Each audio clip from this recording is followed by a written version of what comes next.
kita selalu mengingat firman Allah Subhanahu wa taala, "Wala nabluwannakum bisyai'in minal khaufi wal ju'i wa naqsin minal amwali wal anfusi wath thamarat wa basyyiris sabirin alladzina idza asabathum musibah qalu inna lillahi wa inna ilaihi raji'un."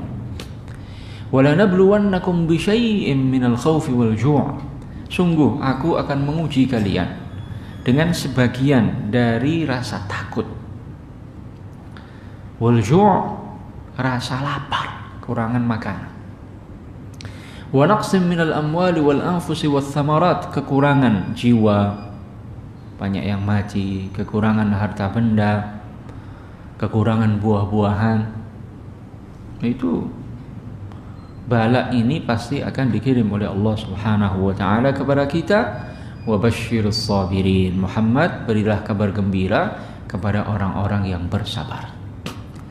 Siapa mereka yang bersabar itu? Alladzina idza asabathum musibah, adalah orang-orang yang ketika ditimpa musibah maka mereka qalu, mengatakan inna lillahi wa inna ilaihi raji'un. Dari ayat ini kita memahami beberapa hal. Pertama, bahwa ujian ya yang disebutkan dalam ayat ini pasti akan kita rasakan dalam kehidupan kita suatu saat dalam kehidupan kita. Dan pada saatnya akan diangkat oleh Allah Subhanahu wa taala. Tapi itu akan kita rasakan. Ya.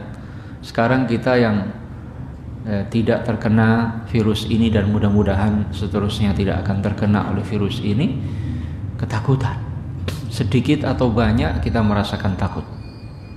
Itu ujian dari Allah. Ya, di sebagian tempat Allah uji banyak orang dengan kelaparan. Ya, yang kena banjir kekurangan makanan, apalagi buah-buahan. Ya, banyak orang yang meninggal juga, apalagi seperti musibah tsunami misalnya. Ya. Nah, itu mesti kita hadapi. Yang kedua, banyak di antara kita memahami ayat ini berkaitan dengan musibah kematian saja. Kalau ada orang mati baru kita mengucapkan inna lillahi wa inna ilaihi raji'un. Padahal konteks ayat ini tidak demikian. Ayat ini mengatakan mereka yang saat ditimpa musibah apapun, maka mereka mengatakan inna lillahi wa inna ilaihi raji'un. Jadi ini tidak hanya terkait dengan musibah kematian. Saat tertimpa musibah-musibah yang lain pun kita mengatakan inna lillahi wa inna ilaihi raji'un. Yang ketiga, yang dimaksud mereka mengatakan inna lillahi wa inna ilaihi raji'un, orang-orang yang bersabar yang dipuji oleh Allah itu bukan semata-mata mengucapkan kalimat yang mulia itu saja. Ya, bukan sekedar mengucapkan kalimat itu, tapi dengan menghayati maknanya. Saat ditimpa musibah, maka kita menghadirkan di hati kita inna lillahi, kita semuanya adalah milik Allah. Kita semua dan semua apa yang kita miliki adalah milik Allah. Bahkan jasad kita, roh kita, ya, anak istri kita, harta benda kita, kendaraan kita, tempat tinggal kita, semua yang kita miliki adalah milik Allah. Artinya kita harus selalu siap-siap kapanpun nikmat itu diambil oleh Allah dari kita, maka Allah bukan mengambil apa yang bukan miliknya. Allah mengambil apa yang Allah miliki. Ya. Suatu saat Allah Ta'ala mengambil nikmat sehat dari kita. Sudah.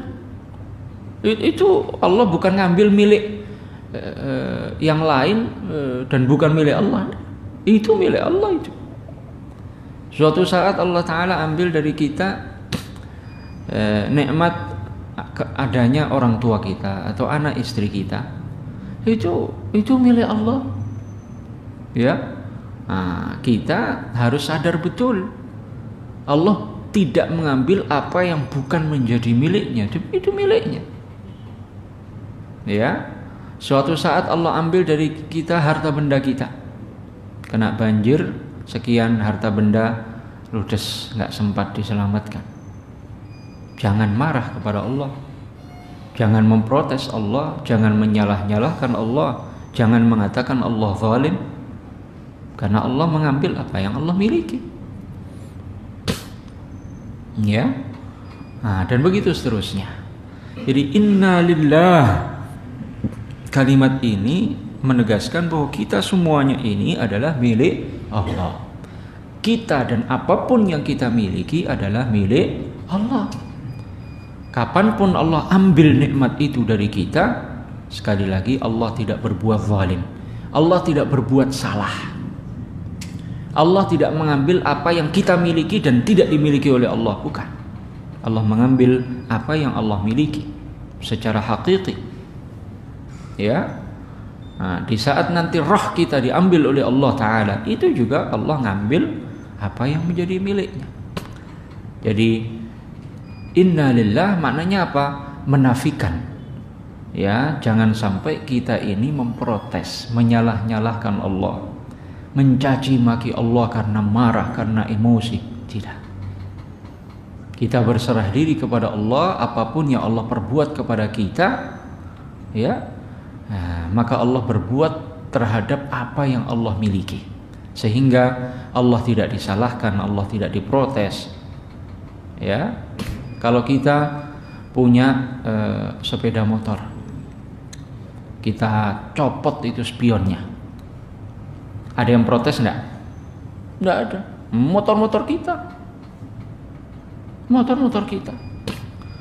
Kita punya rumah, kita warnai pink semuanya. Ada yang protes enggak? Enggak, rumah-rumah kita. Ya. Nah, kita punya 2 ekor ayam, yang satu kita sembelih, yang satu terus kita rawat. Ada yang protes, ada yang menyalahkan kita? Enggak, itu punya kita. Nah, begitu pula Allah Ta'ala melakukan apapun terhadap hamba, ya, maka itu Allah berbuat kepada apa yang Allah miliki. Karena itu Allah tidak bisa disalahkan, tidak boleh dikatakan zalim. Kita tidak boleh memprotes Allah, menyalah-nyalahkan Allah dengan hati kita ataupun dengan lidah kita. Wa inna ilaihi raji'un. Kalau Allah tidak ditanya kenapa melakukan ini, kenapa melakukan itu, kenapa menjadikan sakit si ini, kenapa menjadikan sehat si ini, kenapa yang ini dikasih istri yang cantik, yang ini enggak. Ini dikasih harta yang banyak, yang ini enggak. Allah tidak ditanya kenapa melakukan ini dan itu. Bahkan Allah tidak boleh ditanya kenapa menjadikan anak yang belum baligh, yang tidak punya dosa, sakit sampai mati.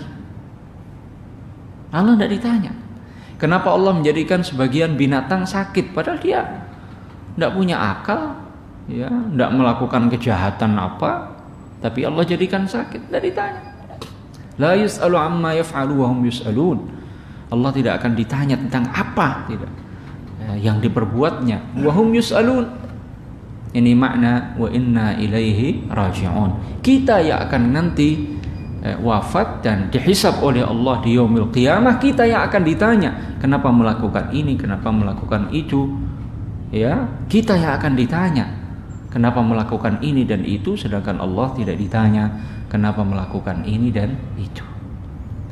Ya, inna lillahi wa inna ilaihi raji'un. Jadi yang paling penting kita mengucapkan kalimat ini disertai menghayati kandungan maknanya.